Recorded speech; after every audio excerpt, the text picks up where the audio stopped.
प्यारे बच्चों, कैसे हैं आप सब। आशा करती हूँ आप सब अच्छे होंगे, स्वस्थ होंगे। स्वागत है आपका इस कक्षा में। आइए आज हम पढ़ते हैं हिंदी व्याकरण का पाठ 10 क्रिया। क्रिया में क्या क्या पढ़ेंगे हम? क्रिया का संक्षिप्त परिचय, क्रिया के शब्द और उदाहरण, क्रिया के भेद। यहाँ पे कोई एक्टिविटी है, चलिए उसको करते हैं। चित्रों के आधार पर संज्ञा शब्द तथा उनकी क्रिया लिखिए। लड़की लिख रही है।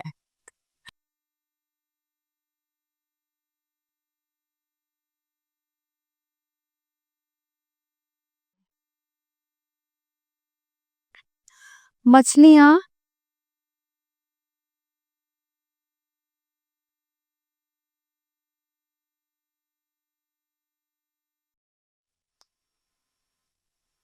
तैर रही हैं। चलिए शुरू करते हैं पाठ।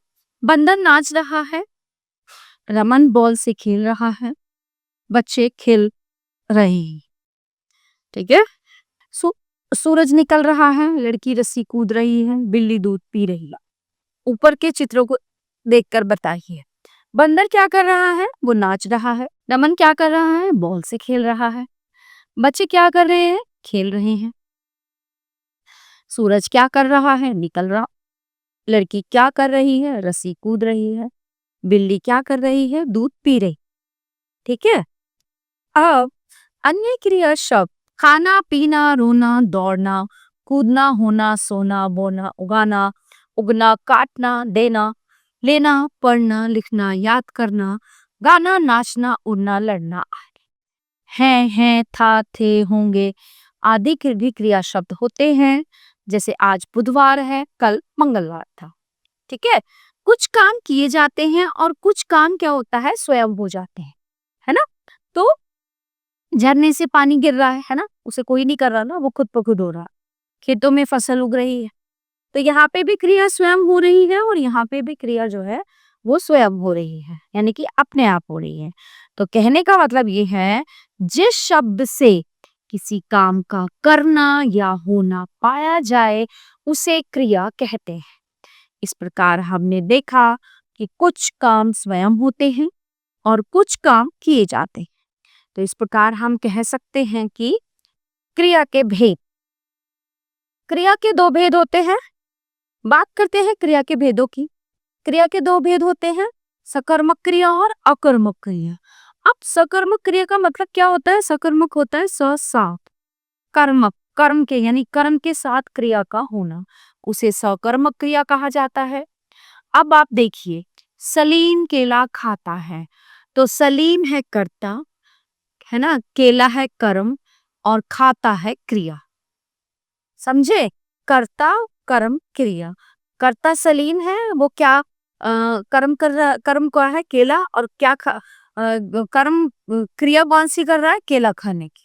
माली पौधे सींचता है, माली है कर्ता, पौधे है कर्म और सींचता है क्रिया। ठीक है। तो जिन वाक्यों में कर्म होता है उन्हें सकर्मक क्रिया कहते हैं। स मतलब कर्म के साथ। ठीक है। अब बात, इन वाक्यों में खाना क्रिया का फल, केला और सींचना क्रिया का फल पौधों पर पड़ता है, अतः ये सकर्मक कर्म के साथ क्रियाएं हैं। काम करने वाले को कर्ता कहा जाता है। कर्ता जो काम करता है उस काम को कर्म कहते हैं।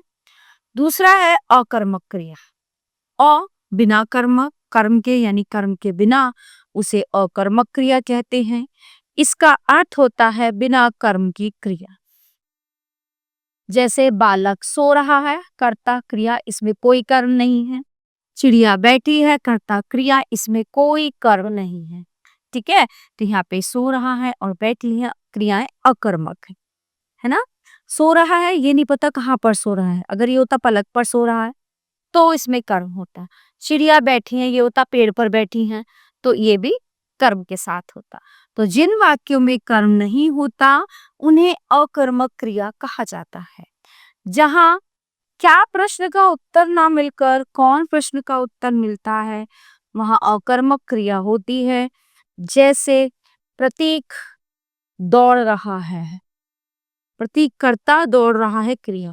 सौम्या सो रही है, कर्ता क्रिया। ठीक है। कौन दौड़ रहा है?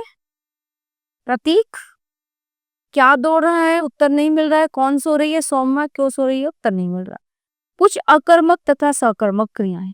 तो यहाँ पे अकर्मक और सकर्मक क्रियाएं कौन सी हैं, आइए देखते हैं। आना जाना, सोना जागना, भागना, निकलना चलना, रुकना, होना उठना, बैठना, लिखना तोड़ना, उठाना पाना, पढ़ना, भेजना लेना, तोड़ना पीना, लेना बांटना, देख। ठीक है, ये है सकर्मक, ये है अकर्मक। तो इस पाठ से हमने क्या सीखा, कार्य के करने या होने का बोध कराने वाले शब्द क्रिया कहलाते हैं। क्रिया के दो भेद हैं, सकर्मक क्रिया और अकर्मक क्रिया। सकर्मक क्रिया में कर्म होता है और अकर्मक क्रिया में कर्म नहीं होता है। ठीक है, तो प्यारे बच्चों, ये पाठ यहीं पे समाप्त होता है। आशा करती हूँ आपको अच्छे से समझ आया होगा। मिलते हैं अगली कक्षा में। धन्यवाद।